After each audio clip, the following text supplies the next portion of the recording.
So the other day, right, I was sitting here and I was like, I really do not know how to pray, God. I really don't. As much as I think I do, I really don't know how to pray. I feel like I pray the same thing.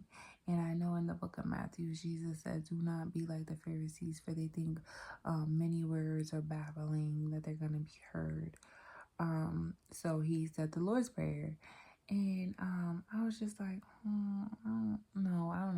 I just really felt like I needed some help and an answer from God as far as my prayer life. So I got on my knees, y'all. God is so good. I got on my knees and I prayed. I said, God, please, show me how to pray. Reveal to me, what it is that you want from me. What do you want to hear? What do you want to see me do? That night, I woke up and on my phone, because I usually have something playing. I'm always like trying to meditate on God's word, a ministry, something. I'm always like trying to meditate, like fall asleep just with that in my ear. And I woke up and looked at the phone, and it was I think his name is Miles Monroe. He's a pastor out in Barbados. And I woke up to a sermon on him, how to pray. I was like, God, you a trip. I love you. And it was right there. So I listened to the sermon, and when I tell you, you know when something is for you. Like, I hate them people who be thinking everything for you, and everything is not for everybody. But when I tell you this was for me, sure enough, and to sum up the video, because I think the video is about an hour long or so. He was like, y'all think the Lord's Prayer is the prayer. That's a template. And sure enough, that's what I pray. I even got my kids praying it. And he was like, that is just a template. God is just showing you, like, that's just a template. And he was like, the way you should be praying is like he's like a lawyer. He was like, think about it like a lawyer. And he was like, so say you want to please something, you want something. You need to present it to God, your judge, right? Because remember, he's our judge. Present it to him. But you can't just I want this, I want that. That's not how lawyers do it. You got to go back and you got to study the book. They go back and they study their book. They don't remember everything when they graduate, but they go back and they study their book. But this is our book. He said, you got to go back. You got to study your book and find where in here is his promise, and you use it against him, and he shall permit it. So I said, so I was listening. I said, what? Oh, bet. So that day I was so happy. Just to give you just an overview, just a little like what I did. So I end up so what I did was I ended up writing everything down. So I was already reading the Bible. I've been already reading the Bible every day. So what I do now is, and I already write down certain scriptures that I feel connected with. So what I do now is when I read it, I write down every promise he put up in here. If he said, oh, thou shalt live forever and have ever life, boo, boo, boo, and I'll put exactly by it what it means. So I have a whole section in my book about God's promises of what I'm reading. So just to give y'all an overview of the first one I made, right? So I said, Lord, I cry unto thee, make haste unto me, give ear unto my voice when I cry unto thee. Let my prayer be set forth let my prayer be set before thee as incense, and the lifting up of my hand as the evening sacrifice. I got that from Psalms. That's what David first said. So I took that from him. And then I said to him, this is what I said to him, according to your word, Matthews chapter 19, verse 29, and everyone that has forsaken houses, or brothers, or sisters, or fathers, or mothers, or wife, or children, or lands, for my name's sake, shall receive 100-fold and shall inherit everlasting life. Oh, yeah. So I brought that back to him. I said, oh, you remember you said that? You asked me to go give up everything back then, and I didn't even know you. I didn't have a relationship with you. And you asked me, and I used that on him, and I used it. I'm going to be honest with you. At first, I felt a little guilty, like, because I'm not the type of person where I like to do something for somebody and bring it up to them. But it kind of makes sense what the pastor was saying, because when you sit back, right, and you think about the people in the Bible, and how they use God's word to fight, like for instance, even though Jesus wasn't using it for God, but he used God's word to fight his battle with Satan during fasting. Also,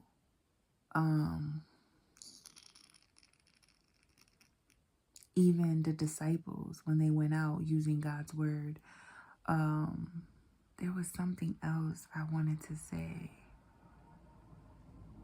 Moses, so many people use his word. So I was like, you know what, let me just try it. If this is not what he want to do, he'll show me, he'll tell me, don't. He will correct you. That's one thing about God is, and he says it in the book of Matthews. I got that written down here.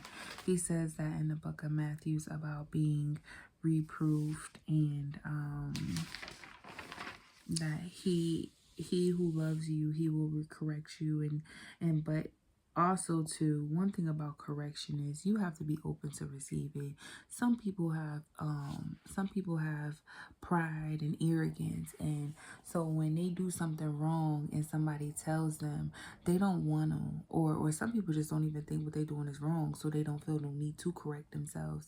But that's one thing about when you step in with God, you have to be open for correction. The best thing to do, that I would say, is just fully surrender. When you fully surrender yourself, right, you just open for what God. Do what you want. Do what you want. Correct what you want. Alter this, do this, whatever you want. This is yours. I am yours. Do what you want. And that's kind of what I did too, because I knew I was a hot mess. I knew I was a full renovation. Listen, I was one of those foreclosed homes that have been sitting in the hood for 20 years, that all the windows is gone, the roof burned down, the foundation is crumbling. That's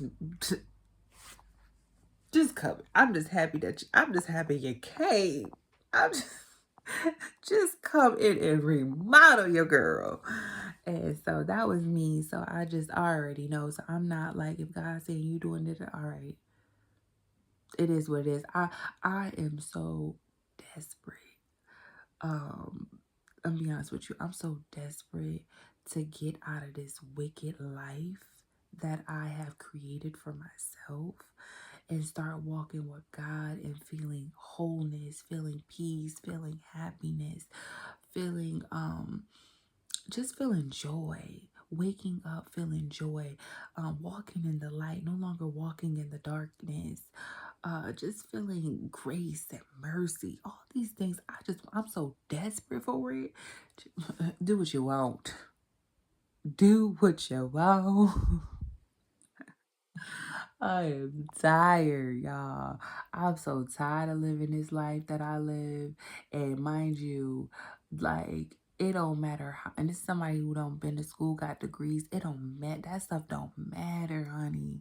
That is just external fixation. If you rotten in the inside, man, you got to fix that inside before you fix that outside. And another part of doing that is fasting, because the fasting, it goes into, your body goes into something called autophagy, and that's the physiology part of fasting. That's not the spiritual part, but that there alone just goes to tell you how things just get rid of. You start just getting rid of waste. You should start getting rid of the old and getting the new. And that's why I'm such a promoter for fasting. But yeah, you guys, I definitely was asking God about how to pray, and since then, I was thinking the other day to myself last night, right? Because I stood up yesterday. I was just reading. And writing. And I started writing my prayers. That's what I started doing. So I writing my prayers and I'll write down the facts. Oh, you said this. But you said, and that's how I pray now. And I was thinking in my head, I like to laugh and joke with God all the time. I don't know why them people be saying like God is just this awful God. No, when you tempt him and you play with him, yeah, he can get, it can get serious. It could get like that. But for the most part, he's so loving.